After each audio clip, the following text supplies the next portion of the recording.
Hi hello నమస్తే, నేను మీ రాకేష్. వినరా సోదరాలో ఈరోజు మరొక ఇంట్రెస్టింగ్ కంట్రీ గురించి మనం మాట్లాడుకోబోతున్నాం. అండ్ ఆ కంట్రీ పేరు ఏంటంటే Scotland. One of the most beautiful countries in the world. And ఈ కంట్రీలో 3000 కంటే ఎక్కువగా కోటలు ఉన్నాయి, 790 కంటే ఎక్కువ ఐలాండ్స్ ఉన్నాయి. వామ్మో, చూడండి ఎంతగా ఉందో. ఐలాండ్స్ అంటే హ్యాపీగా వెళ్ళి ఎంజాయ్ చేయొచ్చు. అండ్ ఇక్కడ యూనికార్న్ అనేది వాళ్ళ నేషనల్ బర్డ్.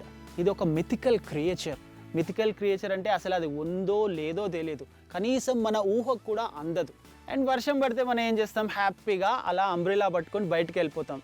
అంబ్రిలా వచ్చిన తర్వాత కొంచెం స్టైలిష్గా ఉండాలని ఏం చేసాం, రెయిన్ కోట్స్ వేసుకోవడం స్టార్ట్ చేసాం. మరి ఆ రెయిన్ కోట్ ఇన్వెంట్ చేసింది ఎవరో తెలుసా? స్కాట్లాండ్ వాళ్ళే. అండ్ ప్రపంచంలో ఒక 2 ఇన్వెన్షన్స్ మనందరినీ నెక్స్ట్ లెవెల్కి అప్గ్రేడ్ చేసాయి. అవేంటంటే ఒకటి టెలిఫోన్, మరొకటి టీవీ. అండ్ ఆ 2 ఇన్వెంట్ చేసింది కూడా స్కాట్లాండ్ వాళ్ళే. గ్రాహం బెల్ టెలిఫోన్ ఇన్వెంట్ చేస్తే అలెగ్జాండర్ లోగి బెర్డ్ టీవీని ఇన్వెంట్ చేశారు. మరొక ఇంట్రెస్టింగ్ ఫ్యాక్ట్ ఏంటంటే ప్రపంచంలో చాలా స్పోర్ట్స్ ఉన్నాయి క్రికెట్తో పాటు. అండ్ ఇక్కడ 15th సెంచరీ నుంచి గోల్ఫ్ ఆడుతున్నారు. అందుకే స్కాట్లాండ్లోనే గోల్ఫ్ పుట్టిందని చెప్పుకుంటారు. విన్నారా సోదరా, స్కాట్లాండ్ గురించి నేను మీ ముందుకు తీసుకొచ్చిన ఇంట్రెస్టింగ్ అండ్ ఫన్ ఫ్యాక్ట్స్. మరొకసారి మరొక కంట్రీతో నేను మీ ముందుకు వస్తా. Until then stay tune.